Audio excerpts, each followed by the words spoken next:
And enough of that. All right, so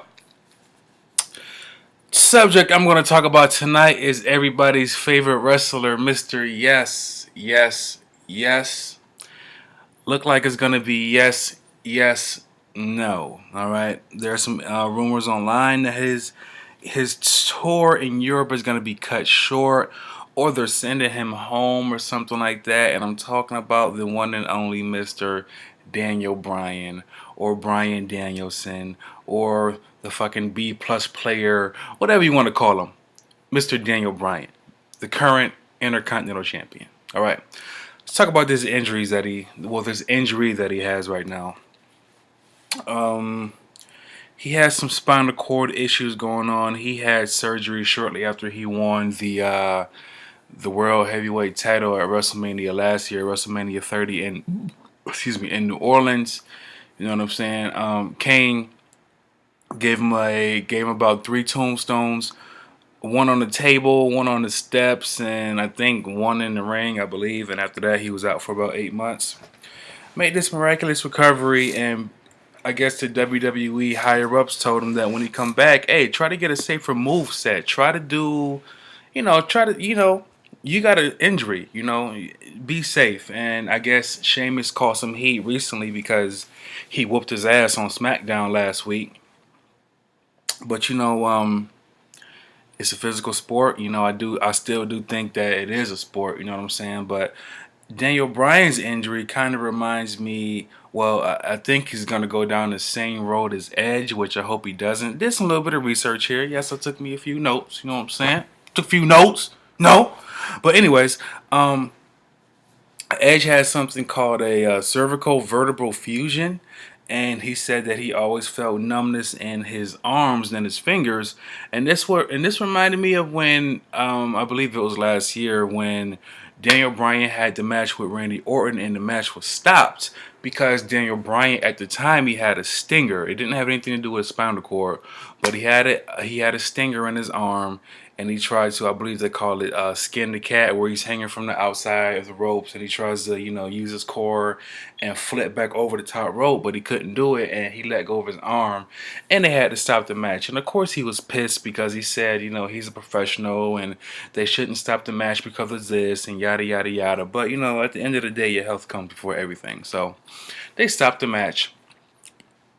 Now, I see Daniel Bryan still doing the same move sets. He has his signature moves, the kicks to the chest, the dive outside of the ring. He kind of does this Hulkamania thing where he like revs up and gets his energy from the audience and all that good shit. Um, his moveset really isn't dangerous, but he puts his body at risk like he's kind of in ECW or something like that, which we really don't need to see. You know what I'm saying? I understand that you wanna give the fans the best show that you can, and wrestling is your life. You made it to the creme de la creme of wrestling. You're in the WWE. I mean, you main evented WrestleMania last year.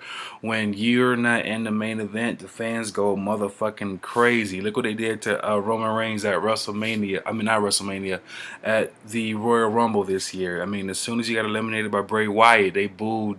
They just pretty much booed that show out the building. Once Daniel Bryan got thrown out of the Royal Rumble, the Royal Rumble went fucking downhill from there. But anyway, let's get back to him and how I'm going to relate him to Edge's injury. Edge was diagnosed with cervical spinal stenosis, and he was forced to retire in April 11th of 2010. Now, one thing that I don't want to see is Daniel Bryan go down this same road, and he has an injury that is preventable, but because he's not giving his body a rest, that he goes down the same road that Edge did and have to retire. And I don't know Edge's story. Um, maybe it was too late. Maybe time wouldn't have healed his injuries. Who knows? But I know Daniel Bryan took 8 months off, and the WWE higher up said, "Hey, you need to change your move set. You need to take it easy. Your neck can't really hang. You know what I'm saying? Like Triple H used to always say to Edge when Edge came back, your neck is like a stack of dimes. You know what I'm saying? Um, yeah. So, I would love to see Daniel Bryan. Oh man, I don't want to see him gone, and I really don't want to see him on commentary. But I mean, if you had the world heavyweight champion Brock Lesnar only wrestle like fucking once every 4 months, why not do the same thing with Daniel Bryan? And then the thing is with Daniel Bryan, he could still be on TV. I mean, shit. He draws a crowd just by himself. And motherfuckers go crazy when he's around. So you can have him hold that Intercontinental title and hold it down for a little bit without actually defending it. I mean, you had it worked for Brock Lesnar, and really Daniel Bryan is just as big of a draw as Brock Lesnar is right now. Everybody wants to see Brock Lesnar destroy shit, including myself. I'm a big ass motherfucking fan of that big motherfucker. But Daniel Bryan, he draws a crowd. You know what I'm saying? When SmackDown came here to Atlanta a couple months ago, I think it was just last month, I was doing the whole yes, yes, yes shit. You know what I'm saying? Like, I like Daniel Bryan. So, I don't think that he needs to put on a show I don't think he needs to do Raw and SmackDown. Have him wrestle on Raw, something safe, and then on SmackDown, have him take it easy, make an appearance, and then just get the hell up out of there. Do some commentary, do some backstage stuff, and just get the hell up out of there. But when it comes to the physical part of the, I don't know what you want to call it, sports entertainment, it's wrestling. It's a fucking sport. You know what I'm saying? For those of you who don't understand, yes, wrestling is fake. We all know, blah, fucking blah, blah, blah. But these dudes, I mean, they putting their bodies on the line 200 days a year. Every sport has an off season, except wrestling. You know what I'm saying? And I mean, they have the Super Bowl, which is WrestleMania, and then they're on Monday Night Raw the next night. So imagine imagine the after they got done beating the Seattle Seahawks. Imagine the New England Patriots just won a Super Bowl, and then they got to play Monday Night Football. Imagine that. That's what these WWE athletes go through year in and year out. There is no fucking off season for them. You know what I'm saying? So I give all them dudes credit for what they do, and I mean not only the athletes, I mean the fucking cameramen, fucking JBL, Michael Cole, Jerry the King, Lawler. You know what I'm saying? I get Byron Saxon with his faggot ass. I give them all credit. You know what I'm saying? But these dudes are out there giving it they all 365 days a year, and 1 month out of the year, well, shit, 12 months out of the year, they're giving it their all in a fucking pay-per-view. You know what I'm saying? So I give these dudes credit for everything.